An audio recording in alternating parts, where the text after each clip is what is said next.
Antigua বারবুডায় sir Vivian Richards স্টেডিয়ামে toss জিতে আফ্রিকার দেশটিকে ব্যাট করতে পাঠান অজি কাপ্তান মিচেল মার্শ। শুরু থেকে অস্ট্রেলিয়ান বোলাররা চেপে ধরেন নামিবিয়াকে। ব্যাটারদের আসা যাওয়ার মিছিলে 17 ওভার 72 রানেই গুটিয়ে যায় নামিবিয়া। দলের হয়ে 2 অঙ্কের রান করতে পেরেছেন কেবল 2 জন। মাইকেল ভন করেন 10 বলে 10 আর অধিনায়ক ইরাসমাস করেন 43 বলে 36 রান। 12 রান দিয়ে 4 উইকেট নিয়ে প্রথম অজি হিসেবে আন্তর্জাতিক টি-20তে 100 উইকেটের মাইল ফলক ছুঁয়ে ফেলেন লেগ স্পিনার অ্যাডাম জাম্পা।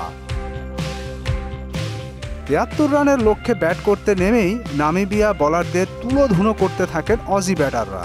দলীয় 21 রানে ওপেনার ডেভিড ওয়ার্নার সাজঘরে ফিরলেও সুদবিহীন ব্যাংকিংয়ে আত্মশুদ্ধির পথ এনআরবিসি ব্যাংকের ইসলামিক ব্যাংকিং আল আমিন। 1-6 ও 3-4-এ 8 বলে তার সংগ্রহ 20 রান।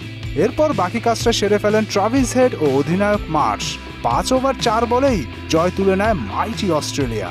ম্যাচ সেরা হন অ্যাডাম জাম্পা।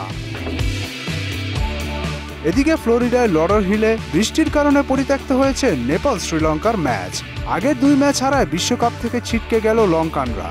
তবে এতে সুপার 8-এর যাত্রা অনেকটাই সহজ হয়ে গেছে বাংলাদেশের। এখন 1 ম্যাচ জয় পেলেই সুপার 8-এ চলে যেতে পারবে টাইগাররা। অন্য ম্যাচে নিউ ইয়র্কের নাসাউ কাউন্টিতে কানাডাকে 7 উইকেটে হারিয়েছে পাকিস্তান। আসরে এটি প্রথম জয় তাদের। লো স্কোরিং পিচে টস হেরে ব্যাট করতে নেমে 7 উইকেটে 106 রান করে কানাডিয়ানরা। জবাবে রিজওয়ানের ঝলকে 15 বল হাতে রেখে জয় পায় বাবর বাহিনী। 53 বলে 53 রান করেন রিজওয়ান। 13 রান দিয়ে 2 উইকেট শিকার করে ম্যাচ সেরা হন পাক পেসার মোহাম্মদ আমিন। মুদাসির আলী, স্পোর্টস ডেস্ক, মোহনা সংবাদ।